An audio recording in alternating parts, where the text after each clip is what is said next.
Time యూపీఎస్సీకి tuitions only in Tirumala IAS institute Chaitanyapuri. Call చేసి ఇప్పుడే జాయిన్ అవ్వండి. వరంగల్ చివరలో ఘోర రోడ్డు ప్రమాదం చోటు చేసుకుంది. మామునూరు దగ్గర 2 ఆటోలపై లారీ బోల్తా పడింది. ఈ ప్రమాదంలో 7 మరణించారు. 5 స్పాట్లోనే చనిపోగా 2 ఆసుపత్రికి తీసుకెళ్తుండగా మృతి చెందారు. లారీలో ఇనుపరాడ్లు ఉండడంతో వాటి కింద ఆటోలో ప్రయాణికులు చిక్కుకుని దుర్మరణం పాలయ్యారు. మరికొందరు ఇనుప స్తంభాల కింద ఇరుక్కుపోయారు. తీవ్రంగా గాయపడ్డారు. మృతి చెందిన వారిలో మహిళలతో పాటు ఓ బాలుడు కూడా ఉన్నాడు. ప్రమాద దృశ్యాలు కలచివేస్తున్నాయి. 2 ఆటోలు పూర్తిగా నుజ్జునుజ్జయ్యాయి. ప్రమాదం జరిగిన సమయంలో లారీ డ్రైవర్ మద్యం మత్తులో ఉన్నట్టుగా తెలుస్తోంది. లారీ డ్రైవర్ను పోలీసులు అదుపులోకి తీసుకుని పోలీస్ స్టేషన్కు తరలించారు.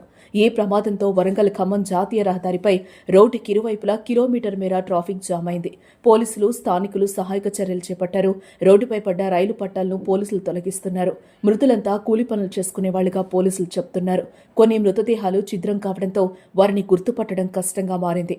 క్షతగాత్రుల్లో పలువురి పరిస్థితి విషమంగా ఉండడంతో ఇంకా మృతుల సంఖ్య పెరిగే అవకాశం ఉంది.